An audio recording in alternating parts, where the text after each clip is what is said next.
Warning, this show contains hardcore board game talk. Greetings, my friend. Goodbye, honey. Okay. Where's your safety gear? Mommy, I'm cold. I said put on your safety gear. Silence, both of you. The result will astound those watching. Because all you of Earth are idiots. You think we've done something wrong? 6, 5, 4, 3, 2, 1, and liftoff of Monochrome-1. Shall we talk now or wait? Proceed. First off, I would like to make a special mention of avgeeks.com, the home of a massive collection of educational PSAs and other films throughout the years. One such educational film from NASA, Assignment Space Lab, is a film from which I used various sound clips, including parts of the main theme, as well as the opening background. I would just like to thank the wonderful people at AV Geeks for allowing me to use their materials. Hello, this is Monochrome-1, the talk show from outer space. I am the spaceman, DLD, and with me today is... Uranus Master Matthew Hutton. What a lovely title. How are you today, dude? I'm alright, I'm just so happy to see all these wonderful people listening to us talk. Yes, all the wonderful people in this empty vacuum. That we call home. I don't know what first subject you'd like to talk about. Well, as people may be able to tell, I don't know if you can, I've got a bit of a funny voice today. I just seem to have come down with something, which is unfortunate, but... Me too. Maybe it'll make me sound a little less monotone one. Oh, don't get it. But anyway, good time out last night. So you and a couple of other folks. Yeah. Including Captain Steampunk and someone who I have not named yet. Yeah, for fear that she might beat you up. Yes. We did actually play the, well, I don't know if you want to introduce this, as it's your game. We were out last night, met at a wonderful little cafe, and played the Spartacus board game. Yes. Because nothing says anything like sexy, violent action than a board game. Hell yeah. I love the game, I have to admit. Oh, me too. Don't know if there's any fans of the show out there. I am a massive fan. I have said this before, it is probably my second favourite TV show of all time. And what would you first be? Say Doctor Who. I was thinking that. But it does, it could do with some analysis perhaps someday. Yeah. Perhaps we should take like a good look at our favourites at some point. That would be nice, actually, yeah. It's a great little game. It's a great show. I mean, you introduced me to that. And I have to admit, I went in thinking what a lot of people think, because that's what I heard, pretty much. It's basically just nudity and violence for the sake of it. It's not. Blood and Give it porn. a chance. Yeah, like it really isn't. Give it a chance. You will love the characters because everyone in it is perfect at their part. Yeah, I was first kind of exposed to the show in the old Charlie Brooker quiz show that I used to do. Don't know if you remember it. It was You Have Been Watching. It was basically a comedy TV topical program. That was introduced on that. It was basically some of the worst scenes. Especially at the beginning, there's the first gladiator fight in the arena, which comes at the end of the first episode, where the fellow has his legs cut off. There's really bad-looking CGI blood spraying around, and he's crawling away, and mentions a lot of sex and nudity, and it's saying, yeah, there's this crap that's coming on Bravo soon, that kind of thing. So that was my first exposure to the series, so I didn't exactly have any expectations. And I will say this right now, I tuned in for ironic reasons, just, I'm going to sit down and watch this crap. Watched the first episode, I can't remember being overly impressed, although I did kind of like it. It was sort of enough for us to, keep watching and got a little bit invested, but I didn't think much of it at the time. Then about episode 4 or 5, I was watching the program and I suddenly realised it was the best thing on television at the time. That'd be the Theocles. It must have been around about that game, yeah. Of the thing in the pit. Oh. Probably around about both of those. Interestingly enough, Charlie Brooker himself also, in an article later on, said the exact same thing. Oh, well, not that's his favourite show, but it's a hell of a lot better when you give it a chance. I actually, when I loaned the DVDs off you, I liked the first episode. Yeah. I mean, there are issues with the CGI violence and stuff, but yeah, it was good. Probably my biggest gripe of the series overall is just really over the top, not particularly well done computer effects.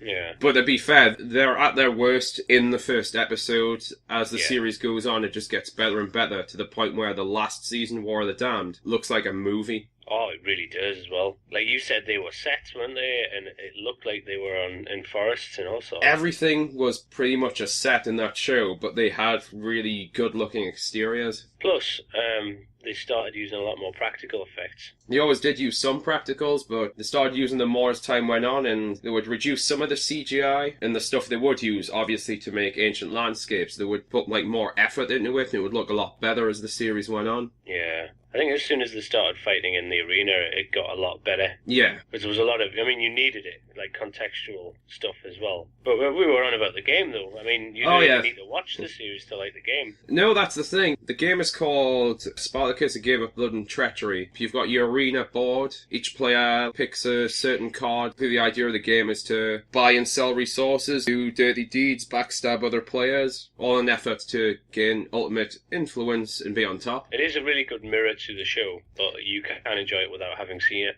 Well, that's the thing. I checked out online reviews of the game long before I got it. Every online review I've seen has been positive. In fact, in some of the countdowns that year, it was often voted like the second best new board game. Wow, nice. None of those people have seen the show. Yeah. Not one of the people who reviewed it, but they love the game, which means even if you haven't seen the show or you're not a fan of the show, it's the kind of thing you can get into. Yeah, no, I mean, we've because we've got a place in which we're allowed to play it now, whenever we hang out with other people who've not even seen the show, they all love it. I mean, we've introduced it to, at least 6 people who haven't even seen the show, and they loved it. Well, a couple of them have. Have they really? Oh, that's fine. Well, Captain Steampunk reckons he'd seen an episode, so yeah, I suppose. Yeah, I'm thinking Oz, he is a fan. Oh, he loved it, yeah. But yeah, so that was a fun game. It's one of those games, though, the basic startup set which I got first. It's in theory meant to be 3 to 4 players, but you can't play it with 2 players, it just kind of limits some of the scheming. Yeah. So it's like 4-player game. It says in the instructions itself, with 4 players, a long game can last something like 3 hours. Yeah, I think we must have done that yesterday, actually.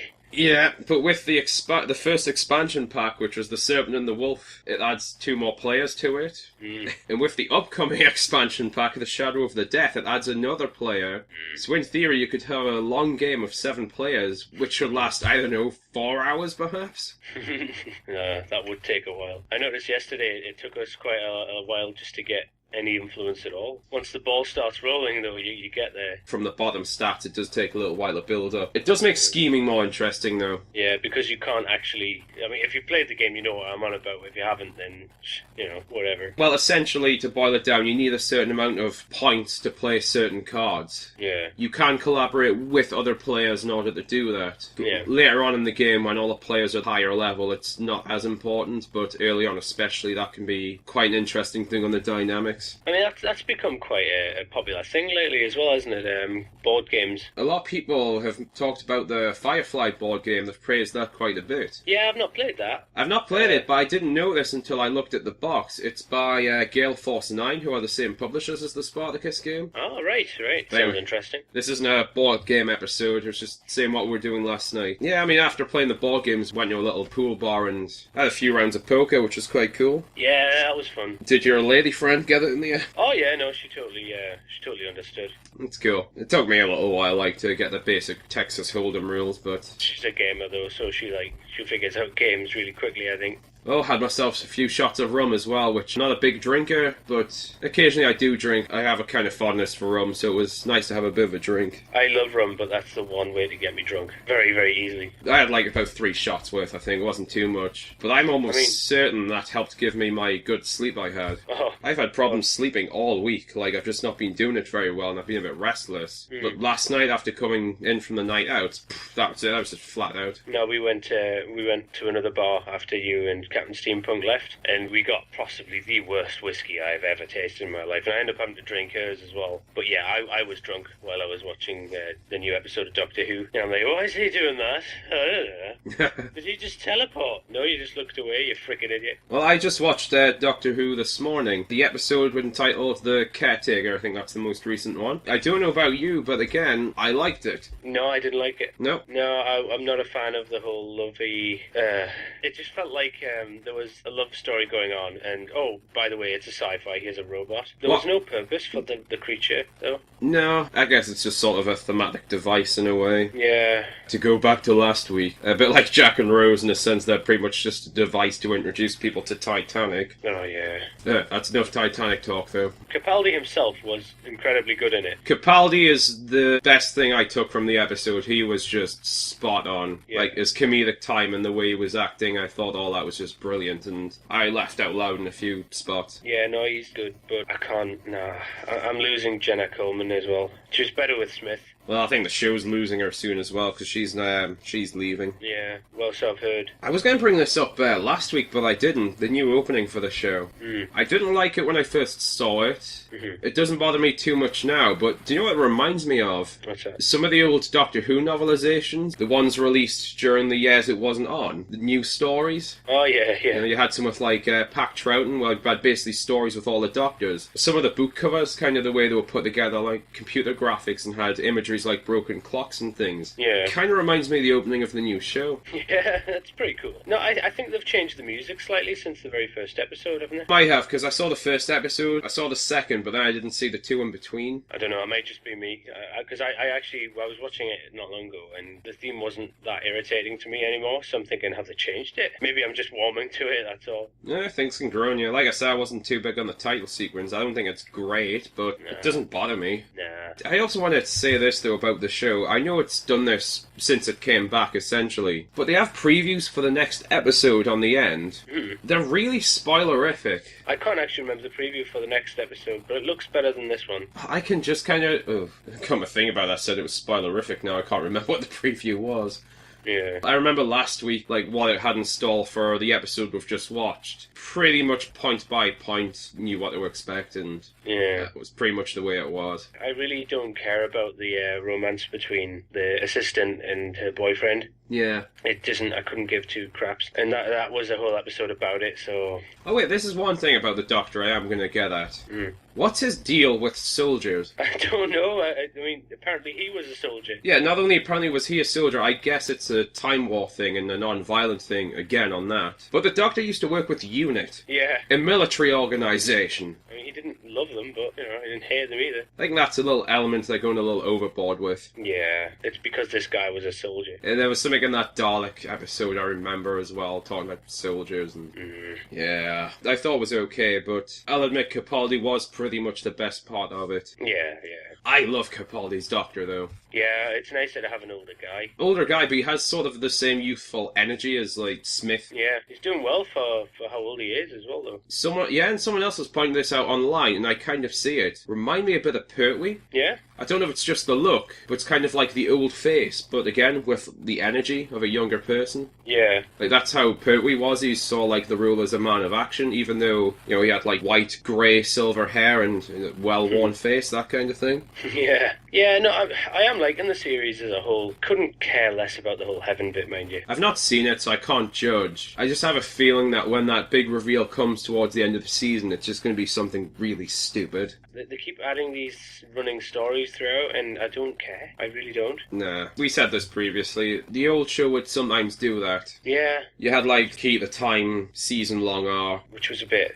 cack. Which was like a fetch quest, the kind of thing you'd get in old video games. Yeah, and you had Trial of the Time Lords. Dalek Master Plan, which was like, what was that, 14 episodes long? Yeah. And the Black Guardian stuff as well, yeah. Oh, and there was a thing in the last couple of seasons as well of the original series with McCoy. They were like leaving hints and stuff to sort of the true identity of the Doctor and the whole thing to do with Ace and the Wolves of Fenric, that kind of thing. Like, it wasn't as prominent, but it was there. And I heard they were going to roll with that a lot more in the next series, and then it got axed. Well, Ghostlight apparently was originally meant to deal heavily with the Doctor's past. Oh, right. But then, you know, that changed, and then we ended up with one of the most confusing, almost nonsensical episodes of Who ever. I know a lot of people who actually like that episode, but I don't. No, I kind of like it. It's got a good atmosphere, but at the same time, it explains nothing. Yeah. You don't really know what's going on, why people have these motivations, why they're doing things. Why they're just having dinner with the people that want to kill them. Yeah, I used to have the script book to Ghostlight. Oh, wow, I bet that was a mess. Do you know what? I might still have it. I think I had that in the script for the first Dalek story. Oh, wow, cool. It's probably in my wardrobe. Yeah, I don't know how many episodes we're getting of this series now, actually. You know, what was the last season? Although last season they were doing that really stupid thing where they split it in two. What was it, like 2 lots of 6 episodes sure. spread They're over doing that months? again, yeah. I hope not. Because I think we're on 6 now, don't we? So there mightn't be something like that. First episode, you have the Dalek one, the Robin Hood one, the one in between. Yeah, we're on 6 now. Aye, so it must be a full series then. Yeah. I say full series, in the early ones you'd get, they were on pretty much year round. Oh yeah, you'd get, you know, I did the math at one point, counted how many episodes were in each season, and some of them you get like over 20. Wow. It In would- fact, I think my would dad go on mentioned- for a long time. Yeah, my dad mentioned that the last place you'd ever see Doctor Who was during Christmas, and now you're looking forward to the Doctor Who episode on Christmas. Yeah, yeah. That's another thing about the new series of Doctor Who. The Christmas episodes are always kind of sucky. Trying to think. Because, I mean, Matt Smith's last was a Christmas one as well, wasn't it? I thought his first Christmas one was... Meh. They're kind of okay at best. Yeah, I mean, why would you even have a Christmas episode, though? It's a bit... snowmen, monsters, okay. Cool.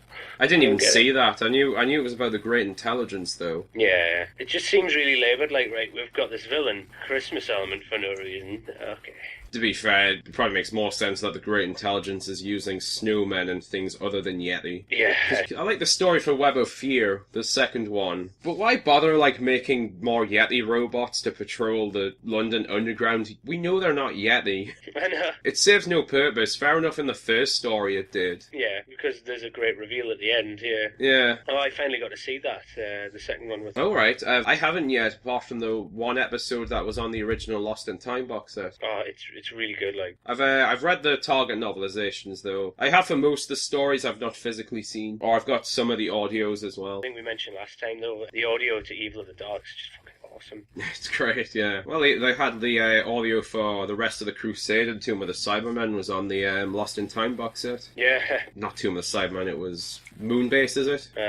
Yes. I think so, yeah. I've got that. I've got it, and I've not watched it in a while, but the front cover has been signed by Julian Glover. Oh, yeah, you were saying that. Yeah, because I saw him at the last conventions I was at, which was really cool, except I'm not sure how he felt getting his photo taken with male Wonder Woman. Yeah. Oh, I'm sure he'd be fine with that. He seemed good enough, but I did get some like Who knowledge incorrect when I spoke to him briefly, and that was embarrassing. Oh, yeah, you were Because saying I think that. I even tried to correct him at the moment, when I was like, oh, Oh, no, no. don't do that. He knows, he was there. Well, at least he was nice about it, though, I assume. Oh yeah, he was fine, he's fine. I just felt like crap after that. I just felt awkward. I mean, at least I met David Warner at the same convention. That's cool. You got him to sign that, Back again to last episode, I got him to sign my Titanic film cells. Nice. No, I'm jealous about that, though, because David Warner really is awesome. He obviously did have quite a queue with him, but he was very chatty as well when you were speaking to him, which was really nice. Yeah. He seemed to like genuinely love posing with photos for people. Yeah? Oh, cool. Yeah, like you'd get them to come right round to put his arm around you, and it was really cool. A lot of them are really dicky about that sort of thing. Yeah, I don't know if it's just them or just sort of their handlers. Bit iffy about, strangers, potential maniacs coming up to the people. Yeah, I mean, I bet they get quite a bit. Next con, we'll see what that's like as well. Yeah. Well, the next one I think we've mentioned again a couple of times, but the ScreamCon, isn't it? Yeah, the horror convention, which Peter Davis isn't at for some reason. Yeah. It's basically just a normal convention, isn't it? But they say ScreamCon because it's right next to Halloween. Yeah, I mean, there is, I think there is some people involved with the horror there. No one I particularly want to see, but... I mean, I don't even want Peter Davison, I've met him before. I wouldn't mind meeting him, but I wouldn't be too good if I don't. Yeah, oh, he's a nice guy, like. He's a nice guy, but I have heard him say on record he hates cons. Then why do them? Some people do sign kind of contracts that they have to go to these sort of things. He doesn't act like a dick to people. Yeah, wait, he was a little rude to some people I saw, but they were really irritating. Oh, well, that's fair enough. I mean, I've not heard him act in a particularly bad way towards people. I just know he himself personally would rather not be there. But Yeah. while he's there, he is perfectly courteous. Oh, yeah, he was lovely to me, so I was telling him about how I knew Anthony Ainley and stuff. I remember when I met Sophie Aldred, actually, because she was probably the only member of any Doctor Who cast that got on on with him. Yeah, she had so many stories about Anthony, and there was one where, because Sylvester McCoy and Anthony Ainley really hated each other, apparently, and you've got the doctor, Sylvester's driving this car, sat next to him is Ace, all in their outfits, and in the back seat is Anthony Ainley, and there was this awkward silence because they clearly didn't like each other, and she remembers quite vividly just the master's hand coming in between them, turning the radio on and saying, "The cricket's about to begin." to Sylvester McCoy's like outrage, but Sophie Aldridge loved her cricket as well, so they just had this massive conversation while segregating the doctor. It's like, wow. Do you know what, listening to that story, that would just be like the perfect picture of like them three in the car. Yeah, it's just without any warning, nothing. He just turns Sylvester McCoy's radio on to hear the cricket. That was probably during Survival, I'm guessing. Yeah, it would have been. Because that's the only time them three would gather on a story, unless they were going to a con. I think it was during filming, so yeah. I heard Anthony Ainley was notoriously difficult to work with, like not for any sort of irritating reason. He's a good actor, and he told me many horror stories about working with Tom Baker, who a lot of other people have said is quite difficult to work with. We had mentioned that before as well, that Tom Baker, especially in his later years, just became like really difficult and unpleasant to work with. He met his wife there and divorced her and everything, so yeah, you can imagine why he's a little bitter. I think he's been married 3 times. Yeah, well, I remember you've read his autobiography, haven't you? Oh yeah, I can remember a few things about it, yeah. Yeah, is it any good? I've never read it. Oh, it's very good. Mine's the autobiography, which is a bit weird, because it has Tom Baker's signature in the front of it. Yeah. Which is in blue ink, and none of the rest of the book is. I don't know if this was just printed in some of these books, but I have looked at other ones, and they don't have the signature, so I'm wondering if when my grandparents got this, they might have actually picked up an autographed one. That would be cool. Which would be cool if it's true. As I said, I've not seen any other ones, but I don't know. Well, I've got a copy of it, and I've never read it, but I've looked inside, and there's no autograph in it. So I think they may have picked it up at the Longley convention as well, so perhaps it was just one of the special items they were selling there. I hope so. That would be quite cool. I used to have it on audio as well. I used to have the audio cassette version of his autobiography, and it's kind of amusing hearing Tom Baker talk about wanking. Oh, wow. He is quite open now, I've noticed. He is. A lot of these were like sort of younger years stories. No, I really did like, especially early Tom Baker, and you've got to remember, his first series was gold. Quite a lot of his series are gold, to be honest, towards the end. And it's not necessarily with him as well. Again, Doctor Who in the mid to late 80s had some really bad stuff going on in the background, and difficulties with the BBC and the like. Yeah, man. But I mean, he had Genesis the Daleks. Enough said. It frequently hits the number 1 for best stories in many polls. Pyramids of Mars, great story. A huge amount of classics, and plus he was on the show the longest, so exactly, it's almost expected. Back to the point though, I like Capaldi. Never have I thought before that a new series Doctor would be in like one of my top lineups. But he honestly is a great Doctor. He might be in my top 5. I'll see a few more episodes before I think that, but he is just electric. Yeah, no, he's got a lot of presence. Like, he just needs to be in the background of a scene, and you're looking at him. He's really good. But I'll be fair, mind you, John Hurt is in my top 3, probably. He's just in 1 episode, so... I can't really comment on that, because I don't think that's enough time at all to make that much of a judgment. Oh, no. I've got this thing for John Hurt, though. Oh, yeah. Oh, yeah. Well, a lot of people like Paul McGann, but at the same time, he did one TV story, but he's done a ton of audios. Oh, his audios as well. We mentioned again before, I think, but his audios were great. The 50th was great. When he's dying, he names all of his assistants from the audios. That was great. Yeah, that was really cool. Nice nod. So anyway, that was Doctor Who. We'll be right back after this break. Skywave Radio. Skywave Radio. You're listening to Monochrome-1. Skywave Radio. Skywave Radio. Skywave Radio. From outer space. From outer space. From outer space. From outer space. Space.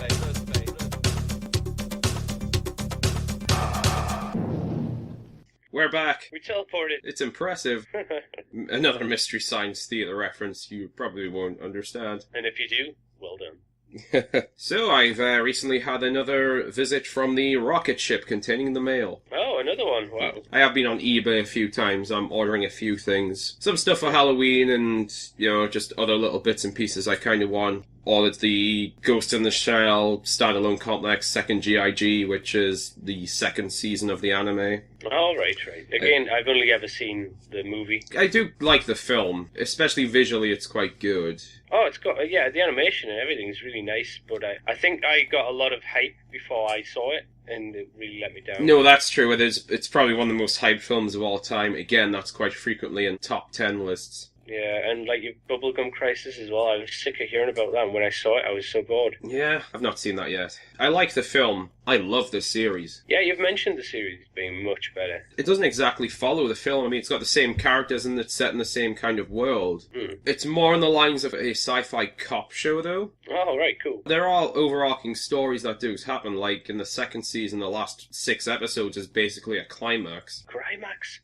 But yeah, it is good. I don't usually buy, brand new anime box sets because they're insanely expensive. Yeah. Especially like full series, but that was going for a decent price, so I thought I would. I'd just gotten paid, so. That's cool. Have you seen this series before? Oh, yeah, I've seen them all. I used to pay for Netflix. I right, had them all on there for a while. Like, I don't have Netflix anymore, and they've since taken them off anyway. The entire first series is actually on YouTube for free, published by manga themselves. Oh, wow, cool. So if anyone wants to check it out, it is there. I love the series. I probably like Series 2 more, but it's just because it's got a bit more of an action focus. I might give it a look, actually, Series 1. First episode's alright. Found myself getting more into it as it went along. Yeah. I said, Season 2, in my opinion, is the best one. Well, at the time, though, I remember seeing a lot about it, which is where I got all the hype from. Another early manga series called Guyver.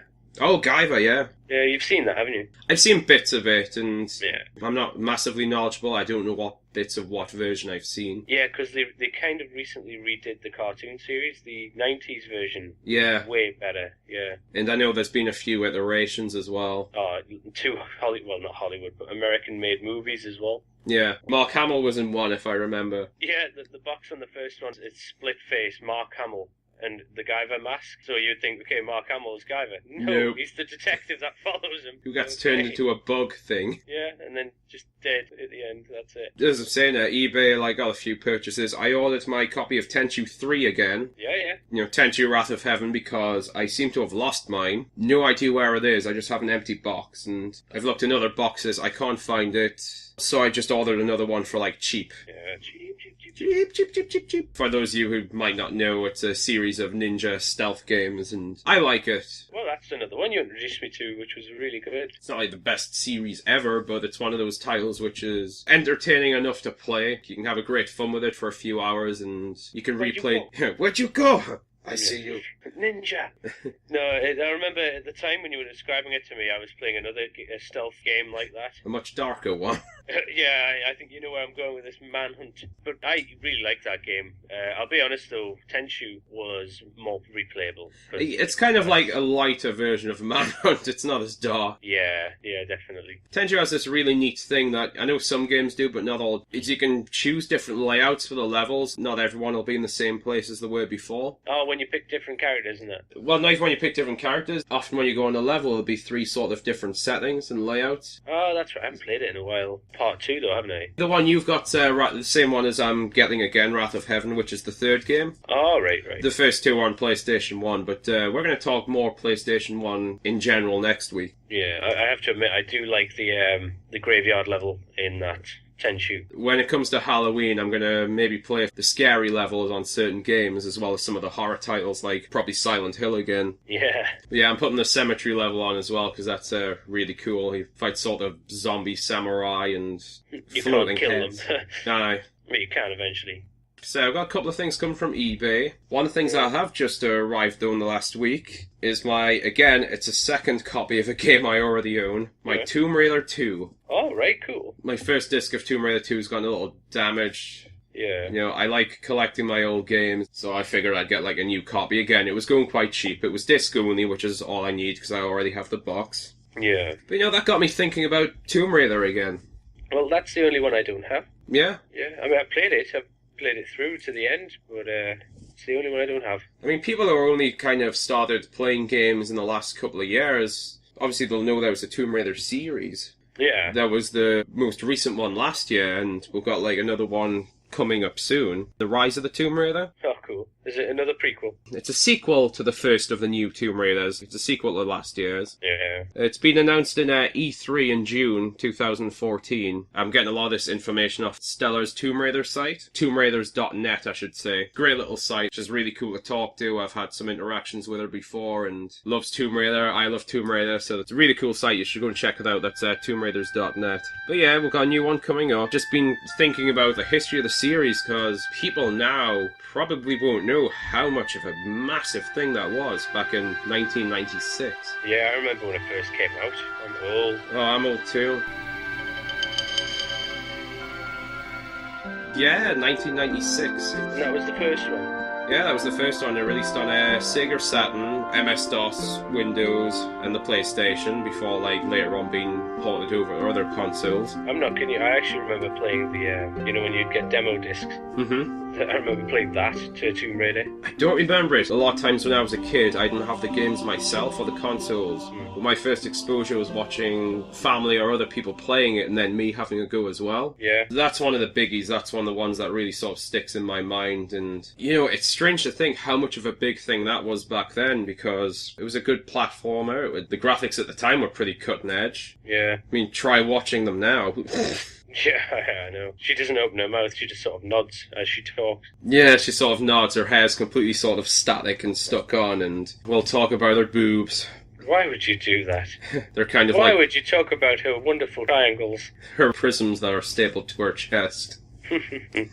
That's not just me trying to be crass there. As sad as it is, yes, Lara Croft was a big sex symbol back in the mid to late 90s. A strong, independent woman, a sex symbol? No. There's a lot of stereotypes out there about certain gamers being sort of geeky basement dwellers, perverts, over just about anything, but it's hard not to look back at some of the press and the coverage from back then and not feel a bit uneasy about it. Yeah, like I said though, I remember playing the demo and then getting the disc, the actual game, and the demo was slightly different. And I don't know if you remember, it's either the first or the second level where the bear comes out. It's the second. And it surprises the crap out of you. Oh no, it's the first. Yeah, that really surprised the crap out of me because in the demo, the bear wasn't there. Yeah. I love that game. My favourite level was the fourth level because I was really big into dinosaurs, so I just replay that. Even though I had done the level, I'd just go back and play it again. Dinosaurs are one of those little staples of the Tomb Raider series. There's never any explanation of why there's dinosaurs around though. Yeah, and why she's not taking them back as incredibly rare relics. She just shoots them. I mean, I love Tomb Raider 3 as well, where the dinosaur level. I've been replaying Tomb Raider 1 recently. Oh, right. I've played it a few times in the previous years, so it wasn't too difficult. It's just kind of fun going back to play the old titles. That was really cool. The end boss was a bit funny. It took a lot of damage. It's kind of this sort of mutant giant monster baby thing, which is just like a torso and arms with the head. Why did it not have legs? Is that explained? I can't remember. No, it's not really explained. It's just explained as to be like some kind of new genetically created monster in Atlantis. Is it because it didn't have enough time to gestate or something mad? It might be something like that. And again, the first game, it does have a storyline which is about Atlantis and artifacts and, a secret civilization who are technologically advanced, that kind of thing. Oh man, actually I remember the Egyptian level on that as well, where you climb in the Sphinx. Those flying bastards that would attack you. Yeah, it was a good game, man. I might play Tomb Raider if I can find it. Well, you can lend my copy if you can't. I remember the Atlanteans being a right bastard though, because you'd kill them and then they'd explode. Yeah. So if you're too close to them, you'd take damage when they die. It was implied that they were genetically modified to be like sort of more reptilian and monstrous looking. Because that's better. And this is all just in the cutscenes. Yeah. And why did that guy, I mean, this probably isn't spoilers from 1996, but why did that guy turn out to be a robot? Did? What, really? I see. Yeah, so after 1996, we had Tomb Raider. It was a huge hit. All this kind of merchandise around, posters, action figures. You remember the action figures? Oh, they were cool. Yeah, I remember going to Forbidden Planet in the late 90s and seeing, Lara Croft action figure from the game, as well as things like Final Fantasy VII figures, which I really want to track down these days because I really wanted them back then. I really want them now. Then we come on to Tomb Raider 2, released in November 1997, which, again, I've recently rebought. Probably my favourite game in the series. Yeah, 2 was good. I always mention this when I talk about it to you, but there's that one level, man, under the sea. That gets me, that one. Well, that's about 4 levels. No, where you actually begin underwater. Yeah, that's 40 fathoms. Yeah. You start off under the water with decreasing air supply and a shark around you, and you have to quickly find a way to get out. Yeah. I don't know why. I think part of the reason why 2 might be my favourite. It's probably because it's the one I've played the most, and it's from like a level standpoint. It was almost tailor-made to my interests. Oh, really? Because it features. Don't they have like Venice or something? Yeah, it features Venice. Okay, not so much my interest, but it was a nice level. Shipwrecks, obviously, we've talked about that before. I have a bit of a morbid, but still an interest in them. You had ancient China, mysticism, your dragons, the Great Wall. Yeah, you had Tibet as well. There's a level in the Tibetan monastery, and it's to do with artifacts. And it's as if it was tailor-made for my interests as a young person, so... Oh, I can barely remember the second one. It's a really good one. Then we come on to Tomb Raider 3, The Adventures of Lara Croft, released in November 1998. Oh, that one was my favourite. Yeah, that's probably joint best with 2 in my opinion. Yeah. Oh, no, 3 was great. Like, it had dinosaurs in it again, and aliens, which was weird. Tomb Raider 2 also had dinosaurs in it if you got to a secret part in the first level. Oh, no, you mentioned that, actually. Like, what happens? Sorry. It's when you're inside the Great Wall, just before you cross like a giant chasm to go to the area where you finish the level. You can climb down these sort of ladders and secret passageways. You find a secret, and at the bottom there's also 3 T-Rexes. Oh, wow. Which you can kill. Are they, like, as easy to kill as the first one, though? Probably, yeah, from what I remember. Oh. Only, like, 3. Bloody hell. Well, yeah, 3, you had it was mainly raptors, if I remember. Yeah. Those were what you would come against. And 3 kind of built up a lot on the previous games and also brought in some of the new stuff. You had the map element. Yeah, yeah. Rather than just go linear through levels, you could choose where to go next. That was cool. You had, like, the Pacific Islands, where you had tribesmen and the dinosaurs. You had London, which was a pretty interesting one. That was weird, yeah. Oh, I'm trying to think, what was the other primary location you could visit?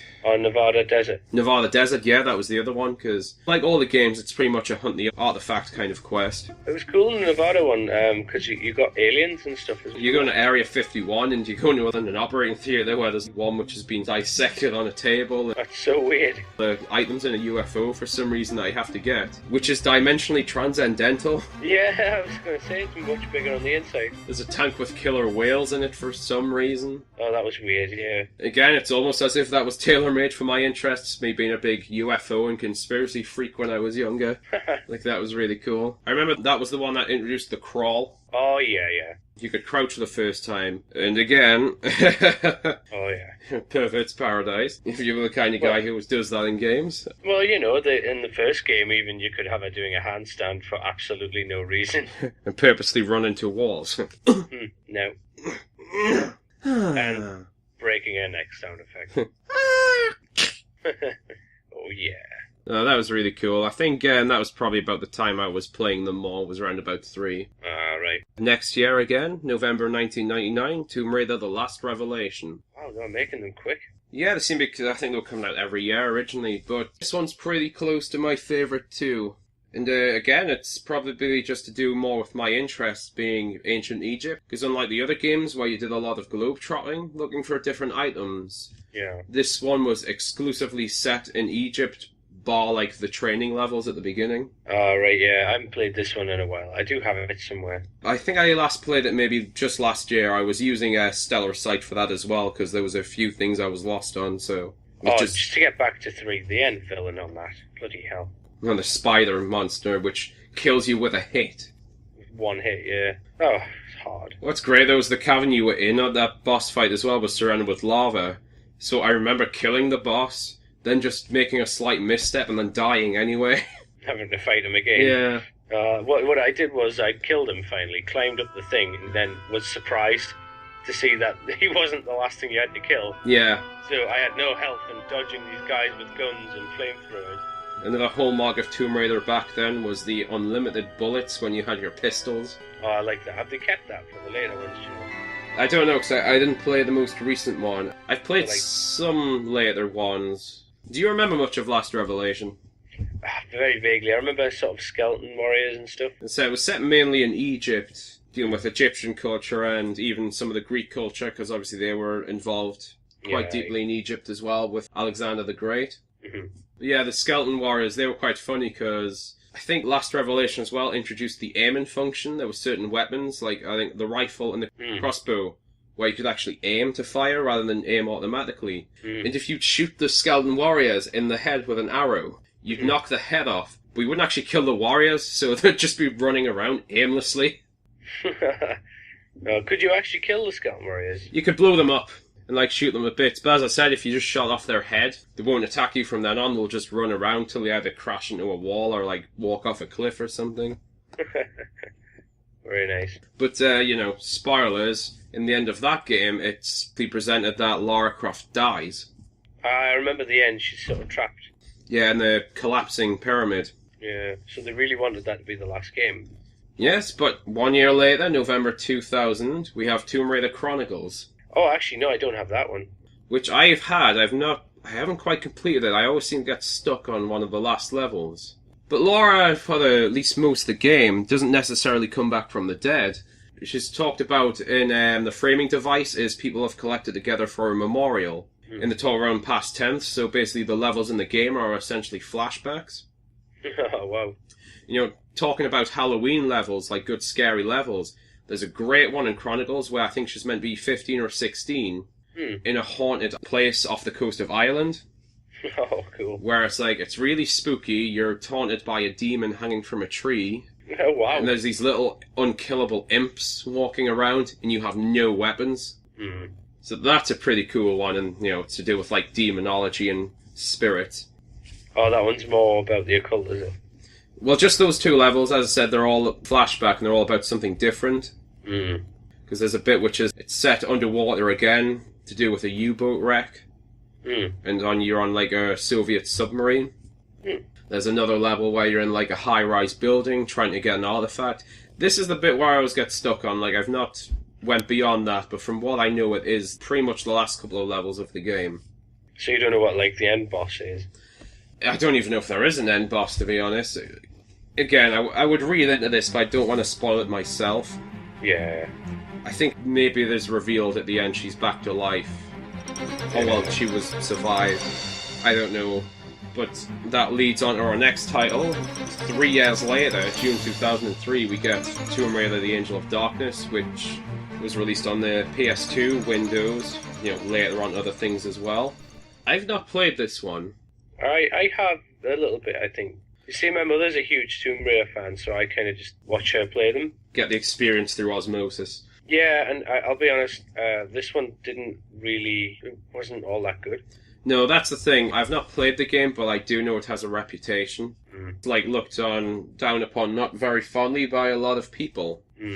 And I think it's got more of I don't think it has as much to do with the tombs, if I remember correctly, or ancient cultures. No. But then again, this is a game I'm also planning to pick up at one point, because I do like the series, and, I'm a big guy for collecting old PlayStation games. Yeah. And to be fair, Silent Hill 4 also has a most awful reputation. And that's a game I really like. Yeah, well, you mentioned you'd finished that recently, hadn't you? Yeah, and I'm not going to go into that this episode, but, for those reasons, I'll probably give Angel of Darkness a chance as well. Well, for completeness, it is worth getting, as long as you get it cheap. Well, that's the thing. These days you can get them pretty much all relatively cheap now because they're old games and they're not necessarily as rare as some of the other titles like, Silent Hill, for instance, the first one, and Crash Bandicoot. You can get them. They're a bit more common. You can get them relatively easily for not too much money. Yeah, I wanted Crash. I can't find it anywhere. I've got Crash 3. I really want Crash Bandicoot because that was another game I remember as a kid. Again, I'm talking it next episode, but that's one where if you find them, it tends to go for a bit more. So the first 6 Tomb Raider games were published by Core Design, which was based in England. Yeah. And after that, it was owned by an American company, Crystal Dynamics, who still make it to this day. Oh, so hang on, is Lara Croft English then? Yeah. Ah. Lara Croft's still English. It's now an American publisher who makes them. Well, it's now an American production company. The first game of that series, in April 2006, was Tomb Raider Legend. A game which I have got and have played recently. That wasn't too bad though, right? I wasn't sure what to expect from it, but as a game, it's very fun. It didn't take too long to play. I was playing on one of the easier settings. But, it was kind of fun, adventurous. It was kind of cool. It took a little bit getting used to the controls. Yeah. Because through all the PS1 titles, the controls were more or less the same, apart from a few things added.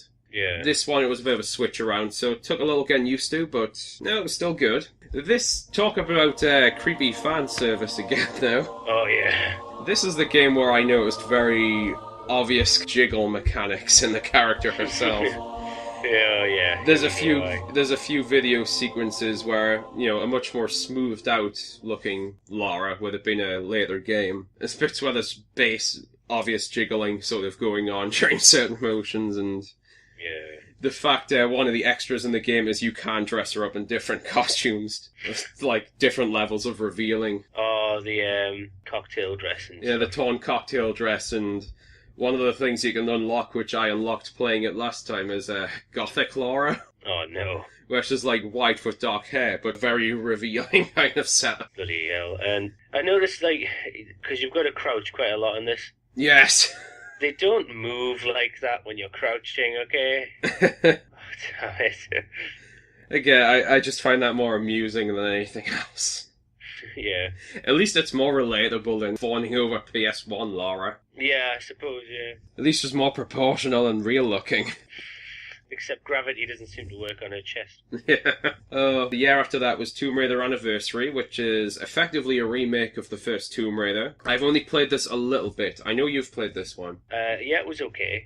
Except they sort of butcher some of the levels a bit, like the Tyrannosaurus becomes a boss. Yeah. And instead of actually fighting it, you kind of have to just press a combination of buttons. Yeah. Take bits of its life off and say, oh, okay. I played it on someone else's console, so I didn't really play much of it. Mainly the house level to get used to it. I think the same issue I had with Legends, except I was much younger when I played it. It was just getting used to the controls. But graphically it looked wonderful.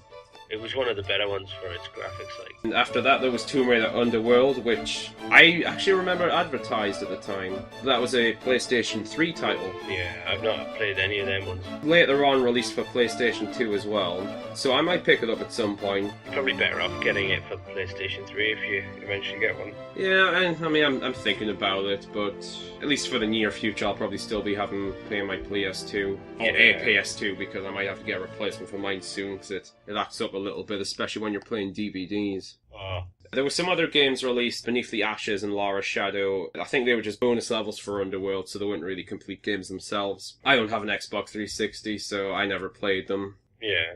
I'll quickly mention the rest of the series. There's not a whole lot of point because I've not played them yet. Yeah. Just to mention them basically, there was Lara Croft and the Guardian of Light. August 2010. Again, I've not played it. From what I remember, though, kind of much different setup. I think there was more of a different camera angles. I think it was a bit more of a puzzle game kind of thing. Yeah. You kind of like the balance in the early ones where it was puzzle and action. Not technically part of the series. Right. Yeah, from what I remember looking at, it was fun. Then we get the big release, which was last year's Tomb Raider, a complete reimagining of the series. Yeah, that's the prequel one, isn't it? It's a prequel, but it does also kind of rewrite some of the backstory, because there is some backstory in the Tomb Raider games when you play them. Yeah. They do tweak some of the details over the years, but this is the first one where they kind of pretty much rewrote the story. Obviously, I've seen a lot of buzz about it. Not played it myself, but should I get that PS3 sometime soon? That'll be one of the first titles I pick up. Yeah, that one looked well animated, at least, and I've not really heard anything about it. I've heard things.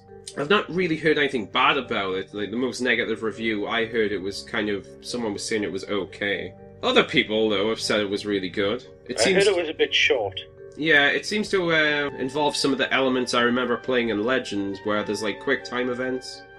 Alright. Where there'll be like those video sequences where you have to press a combination of buttons to not get squashed. Yeah, they're quite fun sometimes. Yeah, because one of the other things of the Tomb Raider series is really nasty looking deaths. Yeah. It's very easy to die in those games, from something as simple as falling or just pressing the wrong button and running off a cliff. Being hit by boulders. Yeah. Jumping on spikes. Oh, that was one of the worst, especially in the earlier games. Yeah, because you just sat, like, being impaled completely standing there. Or drowning. Oh, drowning was a tough one. She'd contort and struggle when she, like, dies from that, so quite unpleasant to watch. Of course, that was quite handy sometimes if you found yourself in a fix. Oh, just dive off this small height, you're dead. Yeah. Start again. Or if you're playing 2, again, it was my favourite. I used to remember some of the cheat codes as well, like if I was playing just for fun, because there's one level where you have your weapons taken away. Alright. But There's that cheat, but there's another one which is only one digit out, so you might accidentally press this while going for the weapons. What she does a backflip and then explodes. Oh, why? I don't know, it was kind of funny, so I guess if you're restarting a game, that might be an entertaining way to do it.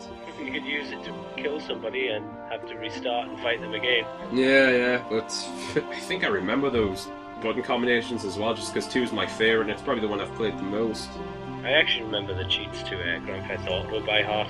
I think I do for 3, or Vice City possibly. Yeah, well, Vice City and San Andreas were pretty much the same. Yeah, I'm just looking at my bookshelf again. My only piece of Tomb Raider merchandise, which isn't the games, is I have one of the old statuettes of Lara Croft, which is a 3-dimensional figure standing in front of a small diorama. Oh, cool. And it's her in the swimsuit with the harpoon gun. Oh, I remember them. Again, not for any other reason that it's my favourite game and it's one of my favourite levels. Yeah. I picked it up on eBay quite recently, and I have this really sad thing as the older I get, seemingly the more childish my tastes are. I really want to go back and get things I wanted as a kid, but didn't. Because you couldn't, yeah. It's the same reason I have one of those bloody red telephone cars from the old adverts. Oh, right, really? Do you remember them? Yeah. Yes, the Direct Line insurance telephone with the wheels. Yeah. I don't know why, because that was on the old adverts when we were children. I just remember always wanting one, so since eBay was introduced to my life, I got a little boxed Matchbox version. Wow. For no other reason except, like, really dumb nostalgia. It's the car you've always wanted, and now you have one. I rule. It's the same reason I have alien figures in my Karate Kid figure as well. Aye. But, oh wow, we actually talked quite a bit on this subject. Yeah, well, it's quite broad, though. Yeah, I mean, I did want to speak about Doctor Who, obviously, and Tomb Raider as well. The little Tomb Raider conversation is actually going to lead into next week's topic. We're going to check up on Doctor Who as usual, but we're going to have a special focus on the PlayStation 1. Going to talk about games that you loved, games that people in general loved, and especially things maybe that have been forgotten over time. Like, I know myself, looking through eBay and back catalogs, there's things which I only remember because I've seen them. Again, otherwise they're the kind of games that leave your consciousness. You know, what did we play back then which we had fond memories of or since? And especially listening audience, what did you play back then which you also remember very fondly from the PlayStation? Yeah, because like you said, you forget sometimes. Yeah. You brought some up recently, and I remember thinking, oh wow, I haven't played that in years, and went out and bought them. So, I have a little special mission for you all out there. I want you to get in touch with us through either Matt Hutton, hfm.matthew@live.com, or even myself, which is talkmonochrome1 at yahoo.com. And I want you to give us your stories, you know, what games did you like playing? What kind of things were you into? Anything you think which should be brought back, or at least remembered by the public in general? Or if you just want to give us fan mail. Yeah, fan mail or even hate mail. I know which I'd prefer to get. Hate mail. Oh yeah, just bring on the hate. Bring on the hate. And sexy nude pics. It sustains my soul. It sustains my other sexy nude pics of me. Okay, never mind. Oh, I've seen them, honey. You have every right to brag. Damn right. My goodness. I want you guys' involvement for next week's show, so if you want to get in contact with us with either of those two addresses, feel free. Yeah, feel free. I might get some suggestions up on there, and we reply to you all. We will reply. We will reply to you all. Yeah, we reply to everybody. Yeah, and some of what you say may even make it on the show. So, next week we're going to make this our PlayStation Nostalgia Special. Yeah. Just saying, I got a few new ones recently, which I'm quite happy to talk about next week. I'm quite looking forward to it, even. Well, that'll be cool. Until then, anyway, this is the end of the show. I am Spaceman DLD, and this is Captain Awesome Pants Matthew A. Hutton, the 4th. This has been Monochrome-1, the talk show from space. Hope you all enjoyed listening tonight, and thank you for being with us. We love you. So much. Good night. Good night.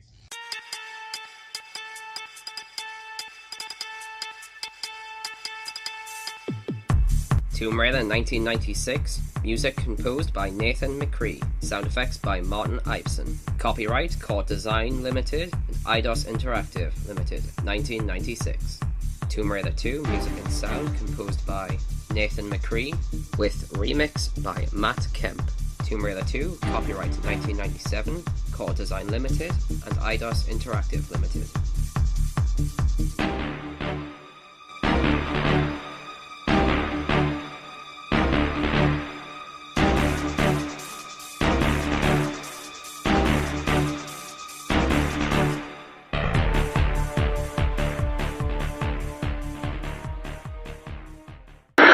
Monochrome-1 was created using Audacity. Certain sound clips used have been obtained from the public domain found on archive.org. Visit archive.org for movies, television, audio, and text samples from the public domain.